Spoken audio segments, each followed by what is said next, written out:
आज चौथ व्रत में सुने गणेश भगवान की व्रत कथा। गणेश जी और मालिन की कथा। एक बार एक नगर में एक मालिन रहती थी। उसके पति चल बसे थे। उसका एक 4 साल का पुत्र था। उसकी सास कठोर हृदय की स्त्री थी। वह बहू को बहुत तकलीफ देती थी। एक दिन सास ने बहू और पोते को घर से निकाल दिया। वे दोनों रोते हुए चलते चलते एक जंगल में जा पहुंचे। वहां एक बड़े पेड़ के नीचे बैठ गए। वहां से थोड़ी दूर पर एक गणेश जी का मंदिर था। वहां बहुत लोग गणेश जी के दर्शन करने आते थे। दर्शन करके गणेश जी को प्रसाद चढ़ाते, फिर वह प्रसाद सबको बांट देते थे। इस प्रसाद से माँ बेटे का गुजारा होने लगा। दोनों गणेश जी की पूजा पाठ में लग गए। एक दिन उन्होंने सोचा क्यों ना हम भी जंगल से फूल लाकर बेचें। वे रोज जंगल से फूल लाकर उसकी माला बनाकर बेचने लगे। साथ में पूजा की सामग्री और प्रसाद भी बेचने लगे। इससे उनको आमदनी होने लगी। गणेश जी की कृपा से आमदनी बढ़ने लगी। जल्दी ही उन्होंने एक मकान और एक दुकान बना लिया। एक राजा की लड़की मंदिर में रोज पूजा करने आती थी। मालिन के बेटे को देखकर राजकुमारी उस पर मोहित हो गई और उससे विवाह करने की सोचने लगी। उसने अपनी भाभी से अपने मन की बात कही। भाभी अनुभवी थी। उसने कहा, ये तो मालिन का बेटा है और तुम एक राजा की बेटी हो। यदि तुमने उससे विवाह किया तो तुम्हारी बहुत बेइज्जती होगी। पर राजकुमारी अपनी बात पर अड़ी रही। उसने कहा, मैंने तो प्रतिज्ञा कर ली है कि उसी से विवाह करूंगी। भाभी ने घर जाकर सारी बात राजा को बता दी। राजा ने मना नहीं किया और विवाह के लिए तैयार हो गए। उन्होंने बड़े धूमधाम से बेटी का विवाह मालिन के बेटे के साथ कर दिया। मालिन ने सबसे पहले बेटे बहू को गणेश जी के मंदिर में ले जाकर पूजा पाठ करवाया और गणेश जी का आशीर्वाद दिलवाया। इसके बाद पूरे नगर में यह बात फैल गई कि गणेश जी की पूजा करने से सब दुख कष्ट दूर हो जाते हैं। यह बात सुनते ही नगर के सभी लोग मंदिर आने लगे। मालिन और उसके बेटे की बिक्री और बढ़ गई। उधर उसकी सास के बुरे दिन आ गए। अन्नदाता उससे रूठ गई और वह भूखे मरने लगी। एक दिन वह रोती धोती उसी गणेश जी के मंदिर में आ पहुंची। वह मालिन के बेटे से बोली, मैं भूखी हूँ, मुझे रोटी कपड़ा दे देना, इसके बदले मैं तुम्हारे सारे काम कर दूंगी। लड़के को दया आ गई और उसे काम पर रख लिया। उसने अपनी दादी को नहीं पहचाना। जब मालिन घर आई तो उसने सास को पहचान लिया।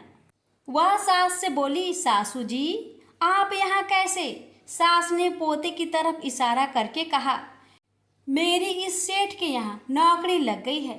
बहू बोली, यह आपका पोता है और यह घर भी आपका ही है, यह दुकान भी आपका ही है। जब आपने हमें घर से निकाला तब गणेश जी ने हमारी रक्षा की। बहू की बात सुनकर सास बोली, मेरी करनी मैंने भोग ली।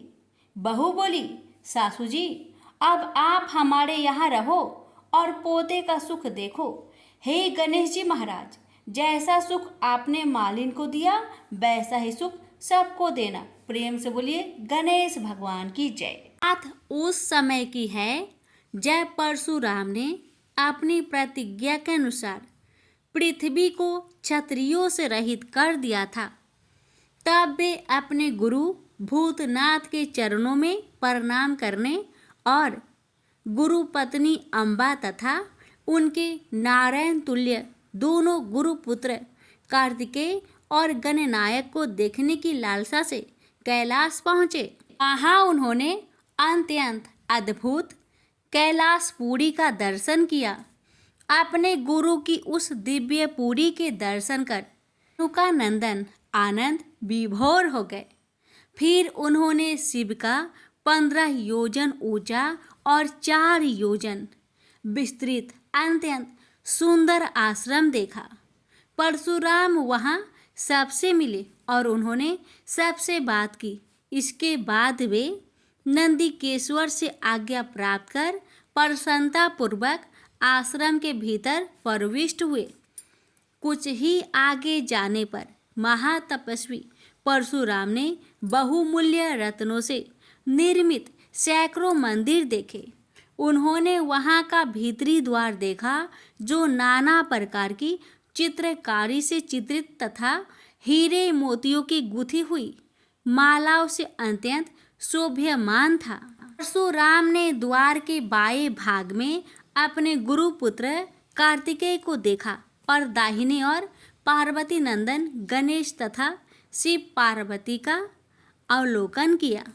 वे वहाँ रत्नाभरण भूषित बहुमूल्य रत्नों से बने सिंहासनों पर आसीन थे। परशुराम सबसे मिलते और प्रेम पूर्वक बात करते हुए प्रसन्नचित चित्त से आगे बढ़े ही थे कि गणेश ने उन्हें देखकर कहा, शूलपाणी इस समय शयन कर रहे हैं।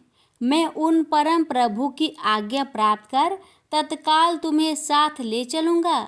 बस इतनी देर रुक जाओ। परशुराम ने गणेश के सम्मुख खड़े खड़े उत्तर दिया, बंधुवर, मैं अपने गुरु शिव व माता पार्वती के दर्शन करना चाहता हूँ। मैं उनके चरणों में प्रणाम कर अभी लौट जाऊँगा।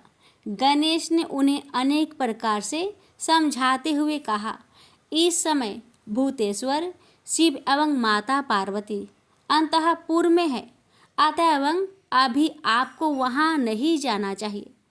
परम गुरुदेव शिव एवं माता पार्वती के चरण कमलों के दर्शन करने का मेरा सहज अधिकार है। परशुराम अपने आग्रह पर दृढ़ थे, किंतु गणेश उन्हें अत्यंत विनयपूर्वक समझाते रहे। मैं तो परम पिता शिव एवं माता पार्वती के दर्शनार्थ जाऊंगा ही। यह कहकर परशुराम आगे बढ़ना ही चाहते थे कि गणेश ने उन्हें रोक दिया। 21 बार पृथ्वी को क्षत्रियों से रहित करने वाले भृगु नंदन कुपित हो गए और उनका गणेश से विवाद ही नहीं हुआ, हाथापाई भी होने लगी। कुमार कार्तिकेय ने उन्हें समझाने का प्रयास किया, किंतु क्रोध परशुराम ने उन्हें धक्का दे दिया, जिससे वह गिर गए। शिव पुत्र गणेश ने उठकर परशुराम की ओर डंडा के लिए उनकी भर्त्सना की, तो क्रोध परशुराम ने अपना तीक्ष्ण परशु उठा लिया। तब गणेश ने अपनी सूंड बढ़ाकर उन्हें उसमें लपेट लिया और घुमाने लगे। गणेश की सूंड में लिपटे परशुराम सर्वथा असहाय और निरुपाय थे। गणेश के योग बल से परशुराम स्तंभित रह गए। गणेश ने परशुराम को सप्तद्वीप, सप्त पर्वत, सप्त सागर, भूलोक, स्वर्गलोक, जनलोक, ध्रुवलोक, गौरीलोक और शंभुलोक में घुमाते हुए समुद्र में फेंक दिया। परशुराम समुद्र में तैरने लगे तो निरामयी गणनाथ ने उन्हें पुनः अपनी सूंड में उठा लिया और घुमाते हुए बैकुंठ धाम दिखाकर गोलोक धाम का दर्शन करा दिया। वहाँ परशुराम ने मंद मंद मुस्कुराते हुए बंसी विभूषित नवनीरद श्री कृष्ण के साथ रासवेणी राधा का दर्शन किया, तो वे बार बार उनके मंगलमयी चरण कमलों में प्रणाम करने लगे। कुछ देर बाद परशुराम सचेत होकर पृथ्वी पर गिर पड़े। समय उनका प्रतिवादी मुख स्तंभ गणेश जी द्वारा किया हुआ स्तंभन भी दूर हो गया। तब उन्होंने अपने अभीष्ट देवता श्री कृष्ण के जगत गुरु शिव द्वारा प्रदत्त परम दुर्लभ स्रोत एवं कवच का स्मरण किया और संपूर्ण शक्ति से सूर्य की प्रभा के तुल्य तीक्ष्णतम अपने परशु से गौरी नंदन पर प्रहार कर दिया। गणेश ने अपने परम पूज्य पिता के अमोघ अस्त्र का सम्मान करने के लिए उसे अपने बाएं दांत से पकड़ लिया। शिव शक्ति के प्रभाव से वह तेजस्वी परशु गणेश के बाएं दांत को समूल काट कर पुनः रेणु का पुत्र परशुराम के हाथ में लौट आया। गणेश का दांत टूटते ही भयानक गर्जना हुई और रक्त का फवारा फूट पड़ा। मुंह से निकलकर रक्त से सना दांत भूतल पर गिर पड़ा। उस समय धरित्री कांप उठी। यह दृश्य कार्तिकेय, क्षेत्रपाल आदि पार्षद तथा शून्य में देवगण अत्यंत भयभीत होकर हाय हाय करने लगे। कैलाशवासी डर से मूर्छित हो गए। निंद्रापति सुधत्मा शिव की निंद्रा भंग हुई। बेटा यह क्या हुआ? दौड़ी हुई पार्वती आई तो उन्होंने अपने पुत्र गणेश के टूटे दांत तथा रक्त से सने हुए मुंह को देखा और देखा कि उनके हृदय खंड गणेश क्रोध शून्य परम शांत लज्जा से सिर झुकाए खड़े हैं। अत्यंत व्याकुल होकर उन्होंने स्कंद से पूछा, क्या बात है? यह कैसे हुआ? स्कंद द्वारा संपूर्ण वृत्तांत सुनकर पार्वती अत्यंत क्रोध हुई और अपने प्रिय पुत्र गणेश जी को सीने से लगाकर रोती हुई शिव से बोली, मेरे पुत्र गणेश और आपके शिष्य परशुराम में किसका दोष है? आप ही निर्णय करें। फिर माता पार्वती ने अपने सम्मुख परशुराम को शिव के प्रमोदक द्वारा चरण कमलों की निर्भयता पूर्वक सेवा करते हुए देखकर कहा, हे महाभाग राम, तुम योगियों के गुरु देवाधिदेव महादेव के शिष्य हो। तुम शुद्ध मन वाले हो। तुम्हारी अशुद्धता का कारण मेरी समझ में नहीं आ रहा। तुमने करुणामय गुरु से अमोघ परशु प्राप्त कर पहले तो उसकी क्षत्रिय जाति पर परीक्षा की और अब गुरु पुत्र पर परीक्षा की है। श्रुति गुरु दक्षिणा देने का निर्देश करती है और तुमने अत्यंत निर्दयता पूर्वक गुरु पुत्र का समूल एक दांत ही नष्ट कर दिया। अब इसका सिर भी काट डालो। चरमता का अमोघ परशु प्राप्त कर ले तो क्षुद्र श्रृंगाल भी वनराज को मार सकता है। इतना कहकर क्रोध से भगवती पार्वती परशुराम को मारने के लिए प्रस्तुत हो गई। भयवश परशुराम ने मन ही मन करुणा सागर गुरु को प्रणाम कर अपने इष्ट देव गोलोकनाथ श्री कृष्ण का स्मरण किया।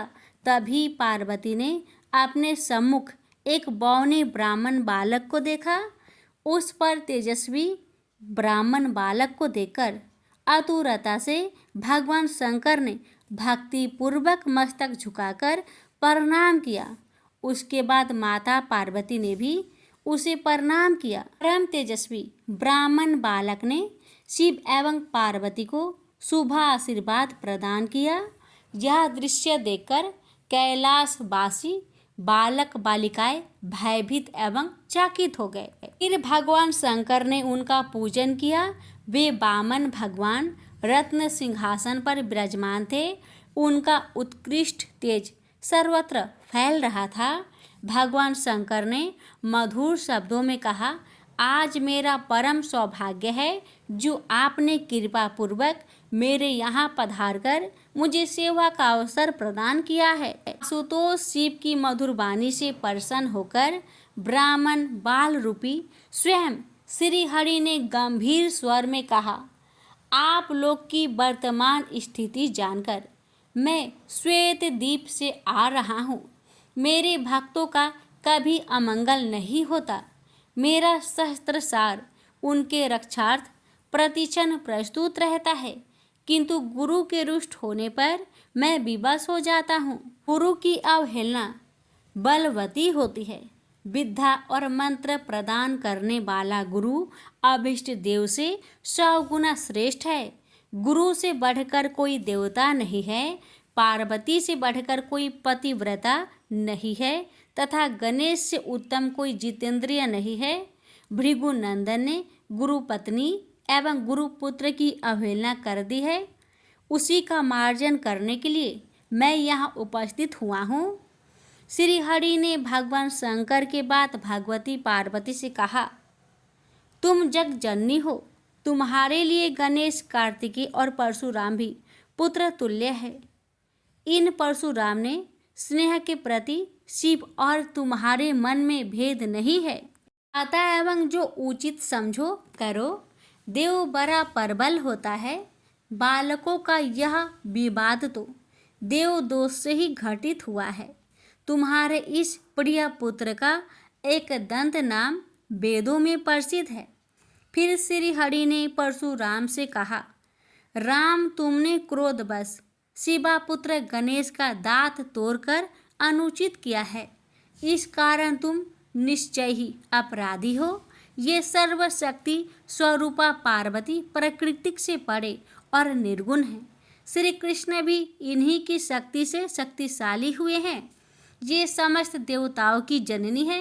तुम इनकी स्तुति कर इन्हें संतुष्ट करो। इतना कहकर श्री हरि बैकुंठ के लिए प्रस्थान कर गए।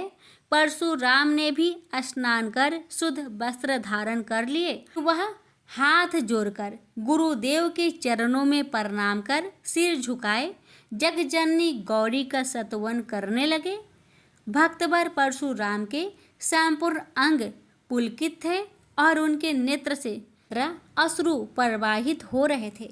इस प्रकार करुण प्रार्थना करते हुए अंत में परशुराम ने कहा, जगजननी, रक्षा करो, मेरे अपराध को क्षमा कर दो। भला कहीं बच्चे के अपराध करने से माता कुपित होती है।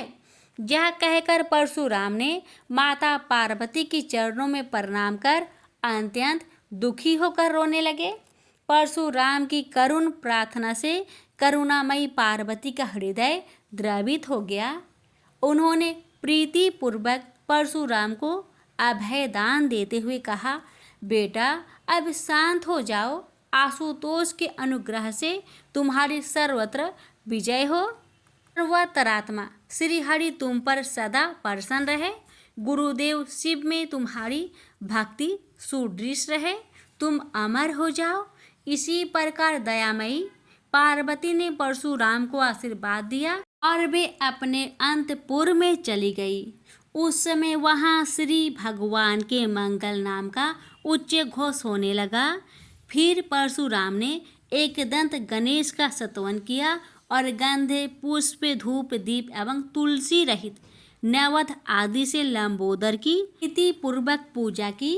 परशुराम ने भक्ति भाव से भाई गणेश को संतुष्ट कर माता पार्वती एवं कृपा सिंधु त्रिलोचन के चरणों में प्रणाम किया। फिर उन्होंने गुरु की आज्ञा प्राप्त कर प्रसन्नता पूर्वक वहां से प्रस्थान किए। प्रेम से बोलिए गौरी पुत्र गणेश भगवान की जय। हर हर महादेव। माता पार्वती की जय। एक बार गणेश जी ने पृथ्वी के मनुष्य की परीक्षा लेने का विचार किया। वे अपना रूप बदलकर पृथ्वी पर भ्रमण करने लगे। उन्होंने एक बालक का रूप बना लिया। एक हाथ में एक चम्मच में दूध ले लिया और दूसरे हाथ में एक चुटकी चावल ले लिए और गली गली घूमने लगे। साथ ही साथ आवाज लगाते चल रहे थे, कोई मेरे लिए खीर बना दे, कोई मेरे लिए खीर बना दे। कोई भी उन पर ध्यान नहीं दे रहा था, बल्कि लोग उन पर हंस रहे थे। वे लगातार एक गांव के बाद दूसरे गांव इसी तरह चक्कर लगाते हुए पुकारते रहे, पर कोई खीर बनाने के लिए तैयार नहीं था। सुबह से शाम हो गई। गणेश जी लगातार घूमते रहे। एक बुढ़िया थी, शाम के वक्त अपनी झोपड़ी के बाहर बैठी हुई थी। तभी गणेश जी वहां से पुकारते हुए निकले कि कोई मेरी खीर बना दे, कोई मेरी खीर बना दे। बुढ़िया बहुत कोमल हृदय वाली स्त्री थी। उसने कहा, बेटा, मैं तेरी खीर बना देती हूँ। गणेश जी ने कहा, माई, अपने घर में से दूध और चावल लेने के लिए बर्तन ले आओ। बुढ़िया एक कटोरी लेकर जब झोपड़ी के बाहर आई तो गणेश जी ने कहा, अपने घर का सबसे बड़ा बर्तन लेकर आओ। बुढ़िया को थोड़ी झुलझुलाहट हुई, पर उसने कहा, चलो बच्चे का मन रख लेती हूँ। और अंदर जाकर वह अपने घर का सबसे बड़ा पतीला लेकर बाहर आई। गणेश जी ने चम्मच से पतीले में दूध उड़ेलना शुरू किया। तब बुढ़िया के आश्चर्य की सीमा न रही। जब उसने देखा दूध से पूरा पतीला भर गया है, एक के बाद एक वह बर्तन झोपड़ी से बाहर लाती गई और उसमें गणेश जी दूध भरते चले गए। इस तरह से घर के सारे बर्तन दूध से लबालब भर गए।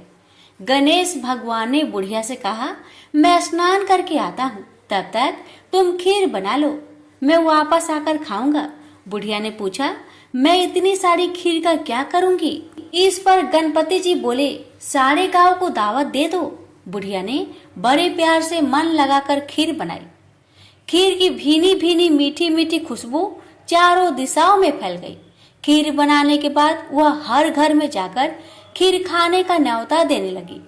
लोग उस पर हंस रहे थे। बुढ़िया के घर में खाने को दाना नहीं और यह सारे गांव को खीर खाने की दावत दे रही है। लोगों को कौतूहल हुआ और खीर की खुशबू से लोग खींचे चले आए। लो, सारा गांव बुढ़िया घर में इकट्ठा हो गया। जब बुढ़िया की बहू को दावत की बात मालूम हुई तब वह सबसे पहले वहां पहुंच गई। उसने खीर से भरे पतीलों को जब देखा तो उसके मुंह में पानी आ गया। उसे बड़ी जोर से भूख लगी हुई थी। उसने एक कटोरी खीर निकाली और दरवाजे के पीछे बैठकर खाने को तैयार करने लगी। इसी बीच एक छींटा गिर गया और गणपति जी का भोग लग गया और वो प्रसन्न हो गए। अब पूरे गांव को खाने की दावत देकर बुढ़िया वापस अपने घर आई। उसने देखा बालक वापस आ गया था। बुढ़िया ने कहा, बेटा खीर तैयार है, भोग लगा लो। गणपति जी बोले, माँ भोग तो लग चुका है, मेरा पेट पूरी तरह से भर गया है, मैं तृप्त हूँ, अब तू खा, अपने परिवार और गांव वालों को खिला। बुढ़िया ने कहा, यह तो बहुत ज्यादा है, सबका पेट भर जाएगा, इसके बाद भी यह बच जाएगी। उस बची खीर का मैं क्या करूंगी?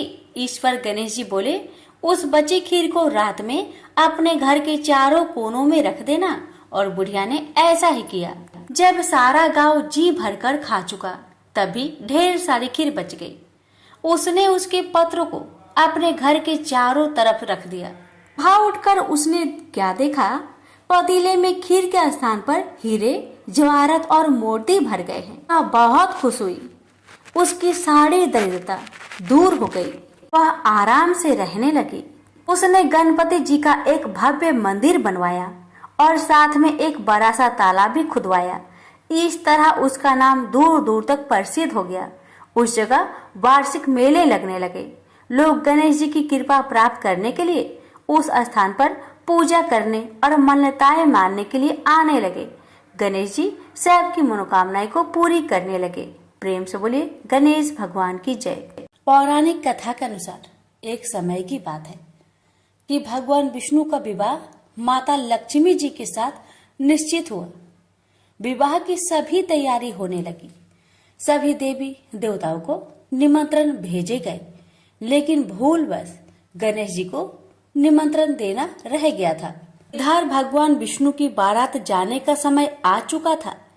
सभी देवता अपनी पत्नियों के साथ विवाह समारोह में शामिल होने को आए, परंतु सभी देवी देवताओं ने देखा कि गणेश जी कहीं दिखाई नहीं दे रहे हैं। तब उन सभी ने आपस में चर्चा की, क्या गणेश जी को नहीं न्योता दिया गया या गणेश जी ही नहीं आए हैं?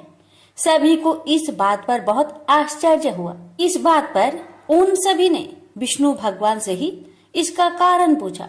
विष्णु भगवान से पूछने पर उन्होंने कहा कि हमने गणेश जी के पिता भोलेनाथ, महादेव और माता पार्वती को न्योता भेजा था। यदि गणेश जी अपने पिता के साथ आना चाहते तो आ जाते। अलग से उन्हें न्योता देने की कोई आवश्यकता भी नहीं थी। दूसरी बात यह है, उनको खाने में 1.25 मन मूंग, 1.25 मन चावल, 1.25 मन घी और 1.25 मन लड्डू का भोजन चाहिए। यदि गणेश जी नहीं आएंगे तो कोई बात नहीं, दूसरे के घर जाकर इतना सारा खाना पीना अच्छा भी नहीं लगता। इतना वार्ता कर ही रहे थे कि किसी एक ने सुझाव दिया, यदि गणेश जी आते तो उनको द्वारपाल बनाकर बैठा सकते थे कि आप घर की याद रखना। आप तो चूहे पर बैठकर धीरे धीरे चलोगे तो बारात में बहुत पीछे रह जाओगे। यह सुझाव सबको पसंद आ गया। तो फिर विष्णु भगवान ने भी अपनी सहमति दे दी। तब गणेश जी को निमंत्रण देकर आमंत्रित किया और उनको समझा बुझाकर घर की रखवाली करने को बैठा दिया गया। बारात चल दी। तब नारद जी ने देखा कि गणेश जी तो दरवाजे पर ही बैठे हुए हैं। तो वे गणेश जी के पास गए और रुकने का कारण पूछा। गणेश जी कहने लगे कि विष्णु भगवान ने मेरा बहुत अपमान किया है। नारद जी ने कहा कि आप अपनी मूषक सेना आगे भेज दो तो वह रास्ता खोद देगी, जिससे उनके वाहन धरती में धंस जाएंगे। तब आपको सम्मान पूर्वक बुलाना पड़ेगा। अब तो गणेश जी ने अपनी मूषक सेना को आदेश दिया, जाओ, और सेना ने जमीन पोली कर दी। जब बारात वहां से निकली तो रथों के पहिए धरती में धंसने लगी। लाख कोशिश की परंतु पहिए नहीं निकले। सभी ने अपने अपने उपाय किए परंतु पहिए तो नहीं निकले, बल्कि जगह जगह से टूटने लगे। किसी को समझ में नहीं आ रहा था कि अब क्या किया जाए। तब तो नारद जी ने आकर कहा, आप लोगों ने गणेश जी का अपमान किया, जिस कारण यह विघ्न आ रहे हैं। यदि उन्हें मनाकर लाया जाए तो आपका कार्य सिद्ध हो सकता है और यह संकट टल सकता है। शंकर भगवान ने अपने दूत नंदी को भेजा और वे गणेश जी को लेकर आए। गणेश जी का आदर सम्मान के साथ पूजन किया गया। फिर रथ के पहिए निकलने लगे और यह संकट टल गया। अब रथ के पहिए निकल तो गए परंतु वे टूट फूट गए थे, तो उन्हें सुधारे कौन। पास के खेत में एक खाती काम कर रहा था। उसे बुलाया गया। खाती अपना कार्य करने से पहले श्री गणेशाय नमः कहकर गणेश जी की वंदना मन ही मन करने लगा। देखते ही देखते खाती ने सभी पहियों को ठीक कर दिया। तब खाती कहने लगा कि हे देवताओं, आपने सर्वप्रथम गणेश जी को नहीं मनाया होगा और न ही उनकी पूजन की होगी, इसलिए तो आपके साथ यह संकट आया है। मैं तो मूर्ख अज्ञानी हूँ, फिर भी पहले गणेश जी को पूजते हैं, उनका ध्यान करते हैं। आप लोग तो देवगण हैं, फिर भी आप गणेश जी को कैसे भूल गए। अब आप लोग भगवान श्री गणेश जी की जय बोलकर जाए तो आपके सब काम बन जाएंगे और कोई संकट भी नहीं आएगा। ऐसा कहते हुए बारात वहां से चल दी और विष्णु भगवान का लक्ष्मी जी के साथ विवाह संपन्न करा के सभी सकुशल घर लौट आए। हे गणेश जी महाराज, आपने विष्णु को जैसा कार्य सरियो ऐसा कार्य सबको सिद्ध करिजो। बोलिए गजानन भगवान की जय। एक बार पथवारी माता पाल और विनायक जी में झगड़ा हो गया। सब वापस में स्वयं को बड़ा बताने लगे। इतने में एक ब्राह्मण का लड़का आया। पाल, पथवारी, गजानन जी ने उसे रोका और कहा, लड़के रुक जा और हमारा न्याय कर। लड़का बोला, मैं कल वापस आऊंगा तब न्याय करूंगा। घर आकर लड़के ने माँ से कहा, माँ, मुझे कल पाल, पथवारी माता, विनायक जी का न्याय चुकाना है। तो माँ ने कहा, बेटा सबको बड़ा बता देना। दूसरे दिन लड़का वहां गया और बोला, पाल माता, आप बड़ी हो, क्योंकि हर व्यक्ति आता है और स्नान ध्यान करके शुद्ध होकर जाता है और आप सबकी रक्षा करती हैं। हे पथवारी माता, आप सबसे बड़ी हो, क्योंकि कितने भी तीर्थ धर्म ध्यान कर ले पर आपकी पूजा किए बिना उनका कार्य पूर्ण नहीं होता।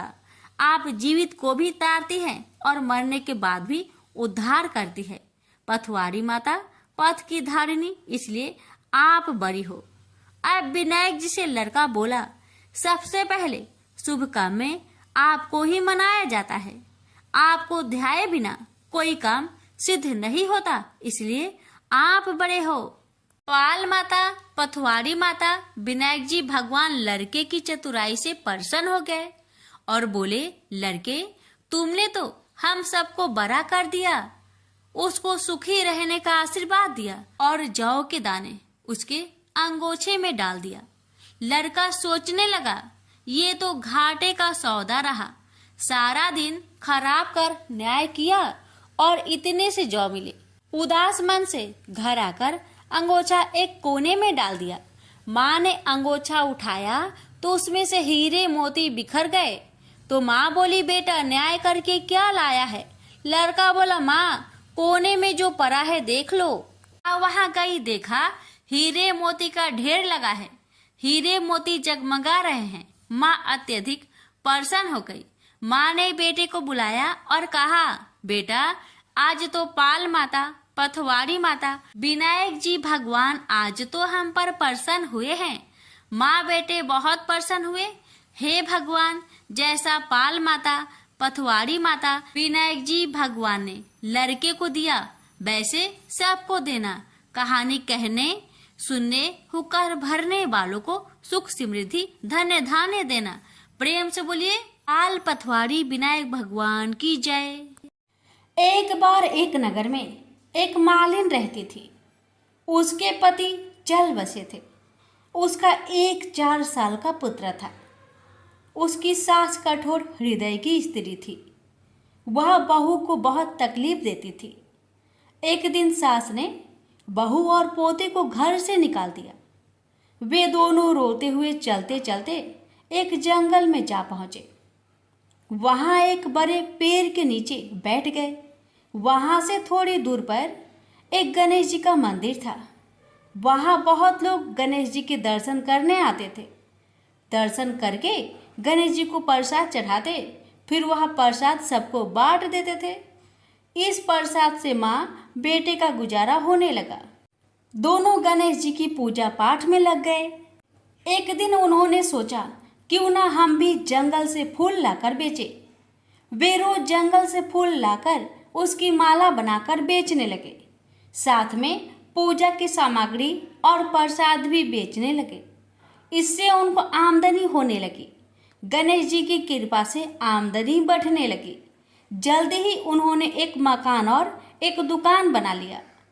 एक राजा की लड़की मंदिर में रोज पूजा करने आती थी। मालिन के बेटे को देखकर राजकुमारी उस पर मोहित हो गई और उससे विवाह करने की सोचने लगी। उसने अपनी भाभी से अपने मन की बात कही। भाभी अनुभवी थी। उसने कहा, ये तो मालिन का बेटा है और तुम एक राजा की बेटी हो। यदि तुमने उससे विवाह किया तो तुम्हारी बहुत बेइज्जती होगी। पर राजकुमारी अपनी बात पर अड़ी रही। उसने कहा, मैंने तो प्रतिज्ञा कर ली है कि उसी से विवाह करूंगी। भाभी ने घर जाकर सारी बात राजा को बता दी।